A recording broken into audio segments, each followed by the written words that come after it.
মানুষ যারা আমরা, আমাদের জন্য গর্বের বিষয় হলো যে প্রধানমন্ত্রীজির নেতৃত্বে 12 বছর যে সরকার চলছে তার আজ 12 বছর পূর্ণ হলো এবং প্রধানমন্ত্রী নরেন্দ্র মোদীজি দীর্ঘায়ু কামনা করে আজকে আমরা এখানে আমাদের ইন্দ্রনগর যে পবিত্র কালীবাড়ি রয়েছে এখানে আমরা যজ্ঞ এবং অন্যান্য পূজা পাঠ সকলে মিলে করলাম এবং আমরা ঈশ্বরের কাছে প্রার্থনা করছি যে তিনি যেন আরো দীর্ঘায়ু ওনার হয় এবং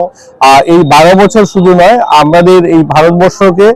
চূড়ান্ত শিখরে যেটা ওনার সংকল্প বিকশিত ভারত নির্মাণ সেই লক্ষ্যে তিনি নিয়ে যেতে পারেন, সেই কামনাই আমরা আজ এখানে করছি। এবং আমাদের ভারতীয় জনতা পার্টির সকল স্তরের কার্যকর্তারা এখানে আগরতলা শহরের সকলে উপস্থিত রয়েছেন, মন্ডল সভাপতি, কর্পোরেটরগণ রয়েছেন, আমাদের ভারতীয় জনতা পার্টি প্রদেশের যিনি